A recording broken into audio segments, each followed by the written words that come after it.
الأنبياء والصلاة والسلام على من أرسله الهدى أما بعد فأعوذ بالله من الشيطان الرجيم بسم الله الرحمن الرحيم ولا تقولوا لمن يقتل في سبيل الله أموات بل أحياء ولكن لا تشعرون صدق اللہ العظیم۔ میرے واجب القدر عزیزان محترم و سامعین مکرم، آج میں جس موضوع پر آپ حضرات کے سامنے گفتگو کرنے کی سعادت حاصل کر رہا ہوں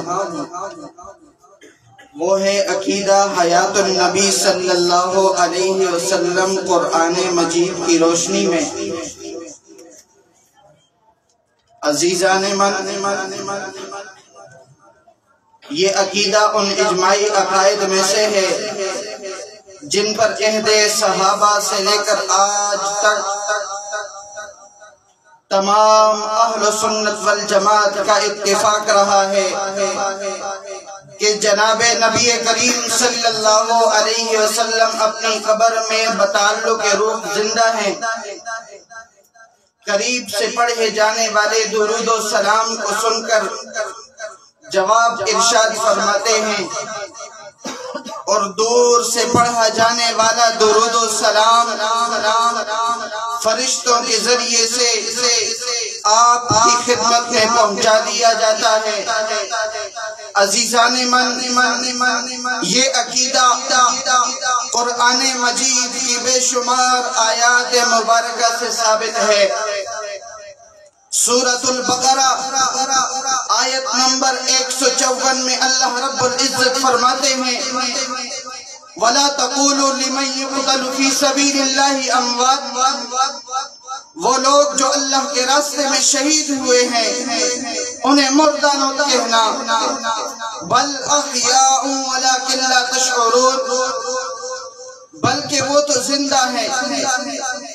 اس آیت میں اللہ رب العزت نے شہید کو زندہ کہا ہے۔ حضرت عبداللہ بن مسعود رضی اللہ تعالی عنہ کی روایت مستدرک حاکم میں موجود ہے۔ حضرت عبداللہ بن مسعود رضی اللہ تعالی عنہ فرماتے ہیں قد جعل اللہ نبیا واتخذہ شہیدا، رب ذوالجلال نے حضور پاک علیہ السلام کو جس طرح نبی بنایا ہے ویسے ہی شہید بھی بنایا ہے۔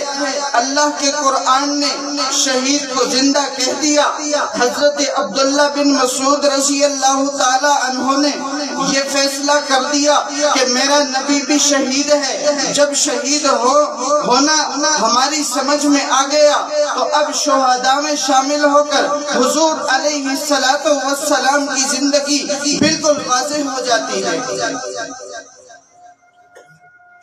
زبدۃ المفسرین علامہ ظفر احمد عثمانی تفسیر احکام القرآن جلد 1 صفحہ 92 میں پر فرماتے ہیں فلیس الشہید بأولا من النبی ان نبی اللہ حی یرزق فی قبرہ، کہ شہید کا رتبہ نبی کے رتبے سے بڑھ کر نہیں ہو سکتا۔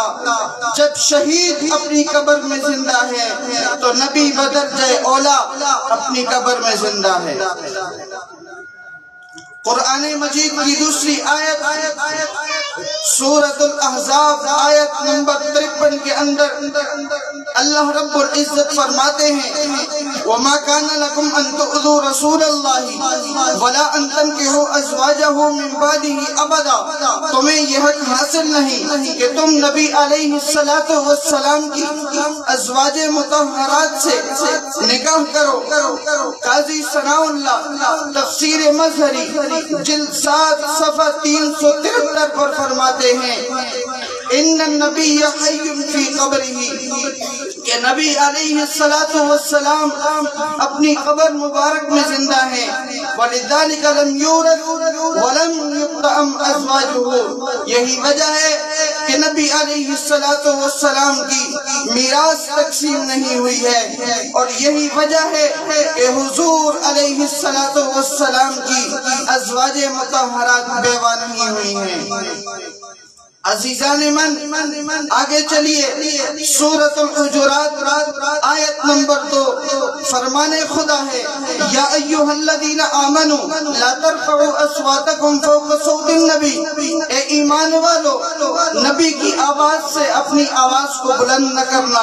مفسرین عظام فرماتے ہیں ھذا الحکم باقٍ بعد وفاتہ، کہ یہ حکم حضور علیہ السلام کی وفات کے بعد بھی باقی ہے، کہ جو حضرات نبی علیہ السلام کے روزہ اطہر پر تشریف لے جائے تو با ادب ہو کر جائے، اپنی آواز کو وہاں پر بلند نہ کرے، اس لیے کہ روزہ اطہر میں جناب نبی کریم صلی اللہ علیہ وسلم زندہ ہیں. سامعین جی وقار، آگے چلیے. سورۃ النساء آیت نمبر 64، وَلَوْ أَنَّهُمْ إِذْ جَاءُوكَ فَاسْتَغْفَرُوا اللَّهَ، اس آیت کے تحت علامہ قرطبی نے، اس آیت کے تحت علامہ ابن کثیر نے، اس آیت کے تحت تفسیر بحر المحیط میں، اور اسی آیت کے تحت مفتی محمد شفیع رحمت اللہ علیہ نے تفسیر معارف القرآن کے اندر نبی علیہ السلام کی حیات مبارکہ کا کھول کر بیان کیا ہے. عزیزان من، یہ تمام آیات نبی علیہ السلام کی حیات پر انتہائی صراحت اور وضاحت کے ساتھ دلالت کرتی ہوئی نظر آتی ہیں، اور یہی ہمارا عقیدہ ہے، یہی ہمارا نظریہ ہے. ہم صحابہ کے ماننے والے اور علماء دیوبند کے پیروکار ہیں. جس طرح وہ اپنے عقیدے پر ڈٹے رہے، ویسے ہی ہم بھی اپنے عقیدے پر ڈٹے رہیں گے، پیچھے نہیں ہٹیں گے. اس لیے کہ باطل سے دبنے والے آزما نہیں، ہم 100 بار کر چکا ہے تو امتحان ہمارا، وما علینا الا البلاغ.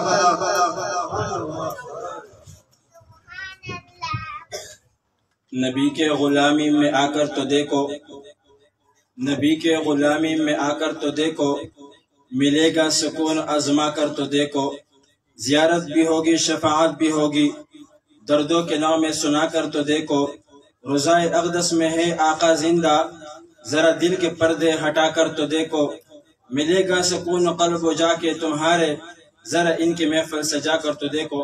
ماشاءاللہ بھائی انعام اللہ بڑے خوبصورت انداز کے ساتھ آپ حضرات کے دلوں کو عقیدہ حیات النبی سے گرما رہے تھے. اب اس کے